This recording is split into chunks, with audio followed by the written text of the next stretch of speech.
আরে এদিকে তো সর্বনাশ হয়ে গেছে। সর্বনাশ? কিসের সর্বনাশ? তামিম ভাই আমাকে বাড়িতে বিয়ার প্রস্তাব নিয়ে আসছে। তার মা একটু আগে এসে বলে গেছে। আমার বাপ তো রাজি হয়ে গেছে, জলদি তারা বিয়ের তারিখ দিতে আসবো। আমার বন্ধু তামিম? আরে হ, এখন আমি কি করব কিছুই বুঝতেছি না। ওই তোমারে বিয়ের প্রস্তাব দিতে আসবো কেন? আমার লগে কালকে দেখা হয়েছিল, কেমন করে জানি তাকাইতেছিল, আর আজকেই বিয়ের প্রস্তাব পাঠাইছে। আচ্ছা আচ্ছা, তুমি কোনো চিন্তা করো না, আমি কিছু একটা ঠিকই করবো। তুমি যেভাবেই হোক কিছু একটা করে আমার বিয়া ঠেকাও। আরে পাগল, কান্না করতেছো কেন? আমি আছি না, আমি ঠিক কিছু একটা ব্যবস্থা করে ফেলবো। তুমি থাকো, আমি এখনই দেখতেছি।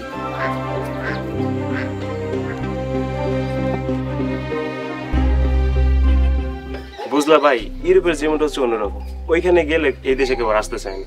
এই যে আমারই দেখেন, ওইখানে দেখে কি ছিলাম আর এখানে এসে কত বড় অবস্থায় আছি।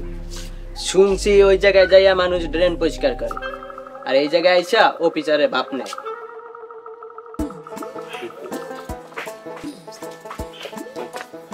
তুই এখানে?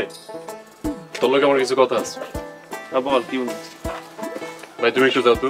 ঠিক আছে।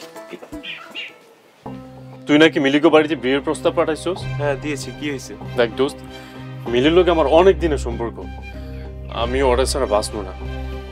প্লিজ দোস্ত, তুই এই বিয়েটা ভাঙ্গা দে। দেখ, আমার মিলিকে পছন্দ হয়েছে তাই আমি বিয়ের প্রস্তাব দিয়েছি। ওর বাবাও রাজি, আর তাছাড়া আমার পরিবারের সবাই এই বিয়ে নিয়ে প্রস্তুত নিয়েছে। আমার আর কিছু করার নেই।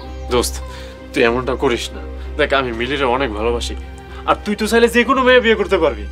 আমি ওরা ছাড়া থাকতে পারবো না, ও আমার ছাড়া বাঁচবো না। দেখ, আমি যদি মিলিকে বিয়ে না করি, যে কেউ মিলিকে বিয়ে করবে। আর সত্যি কথা বলতে, মিলির বাবা তোর সাথে বিয়ে দিবেন। মিলিরে আমি বিয়ে করুম, তুই কোনো ঝামেলা করিস না। ঝামেলা তো তুই করতেছিস। আমি মিলিকে পছন্দ করেছি, আমি মিলিকে বিয়ে করবো। মিলির লোক আমার এতদিনের সম্পর্ক, ওইটা জানি না তুই বিয়ে করবি। শোন, বিয়ের আগে এরকম দুই চারটা সম্পর্ক থাকে, আমারও ছিল, এটা কোনো ব্যাপার না। তুই তুই দুইটা জীবন নষ্ট করবি? শোন, আমার সাথে এসব আবেগের কথা বলে লাভ নেই। তুই যদি পারস মিলির বাবা গিয়ে রাজি কর, আর যদি না পারস আমি ওকে বিয়ে করবো, আমার শেষ কথা।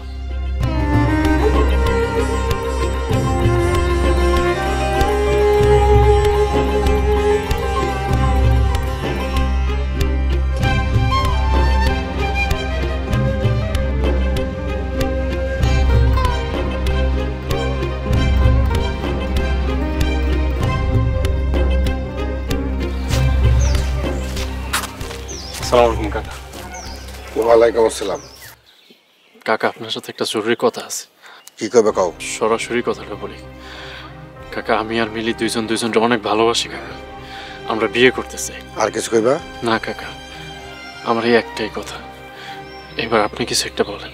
তুমি বলছো, আমি শুনছি, তুমি এখন যাও। কাকা আপনি কিছু না বললে আমি কেমনি কি করবো কাকা, আপনি কিছু একটা কোন দয়া কইরা। সামনের মাসে মিলির বিয়া, দাওয়াত খেতে এসো। কাকা আমি ওরা ছাড়া বাঁচবো না কাকা।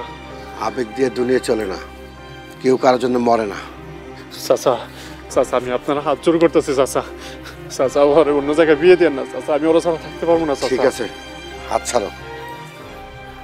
ঠিক আছে, তোমার একটা সুযোগ দিলাম, তোমার সাথে আমার মেয়ের বিয়ে দেবো একটা শর্তে। তুমি যদি ইউরোপ যেতে পারো যত দ্রুত, তুমি যদি এই শর্তে রাজি থাকো, তাহলে তোমার সাথে আমার মেয়ের বিয়ে দেবো। রাজি থাকলে বলো। কাকা কাকা আমি রাজি, আমি ইউরোপে যাবো কাকা। ঠিক আছে।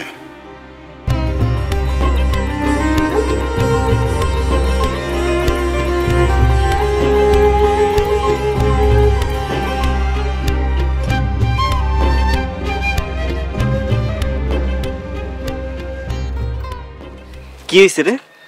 দোস্ত এতদিন ধরে আমি কই আইছি না যে আমি কোনোদিনও বিদেশ যাবো না, কারণ তখন আমার কোনো কারণ ছিল না। এখন আমার বিদেশে যাওয়ার একটা কারণ হয়েছে। বিদেশ যাওয়ার কারণ? কি কারণ রে? আজকে মিলির বাপের লোকের কথা হয়েছে।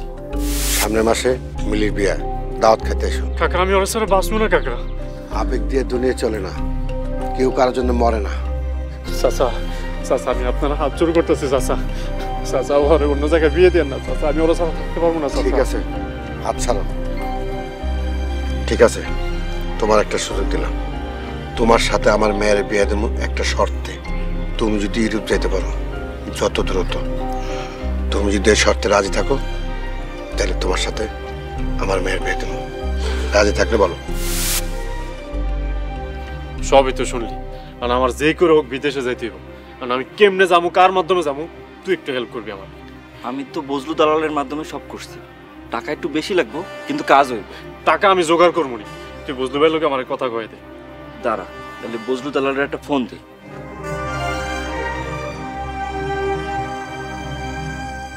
হ্যালো বজলু ভাই, একটু কথা ছিল, একটু চায়ের দোকান আসবেন?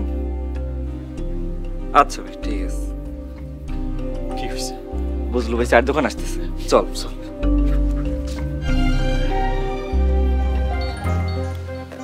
কর, এই যে নেন টাকা। টাকা সব ঠিক আছে তো? সব ঠিক আছে, আপনি গইনা নেন। গণনের কি আছে? আপনারা হলেন নিজেকে মানুষ, এত গইনা কি লাভ? মসিনের ভিসাটা হয়ে যাবো তো? আরে হইব মানে, দইরা লন ভিসা হয়ে গেছে। আমি আছি না, টাকা তো দিলেন মাত্র অর্ধেক, বাকি টাকা দিবেন ভিসা লাগানোর পর। অতীন মিয়া, তুমি বিদেশে যাই ভাই, তোমরা তো দেশের সম্পদ। আমি যত দ্রুত সম্ভব তোমার বিদেশে পাঠানোর ব্যবস্থা করতেছি। হ, একটু জলদি করেন, আমি আমার সমস্ত জমাজমিন বন্ধক রেখা ওরে বিদেশে পাঠাইতেছি। এত চিন্তা করেন না তো জব্বর ভাই, খালি একটা বছর সময় দেন। এই মতিন কি করব চিন্তাই করতে পারবেন না। এই যে বাড়িটা আপনার না, এই দেন এই পাশে যে বিল্ডিং হয়েছে, এরকম বিল্ডিং হইব ইনশাল্লাহ আপনার এখানে। আর কি জমি জমা বন্ধক রাখছেন, 5 গুণ বেশি জমি জমা কিনতে পারবেন। খালি 1 বছর সময় দেন পোলাটারে। হ, দোয়া করেন, ও যদি বিদেশে যাইতে না পারে তাহলে আমার পথে বসে যাইতে। এত হতাশ হয়েন না, ও ইনশাল্লাহ যাইব। আমি তাহলে আজকে উঠি। আপনাকে পাশে গ্রামে 2টা পোলার কাগজ রেডি হয়ে গেছে, আর 2জনে কাগজের লেগে টাকা দিব, পাসপোর্ট করতে হইব। এই লগে মতিনের ডাও পেরালাম, কোনো চিন্তা করেন না তো। আসি ওদের, কোনো চিন্তা করেন না। আসসালামু আলাইকুম। ওয়ালাইকুম সালাম।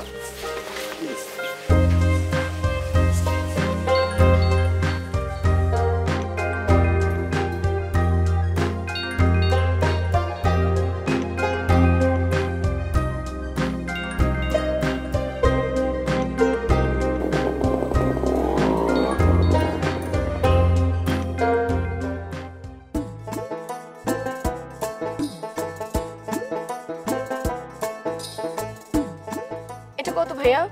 150 টাকা। আচ্ছা থাক, লাগবো না।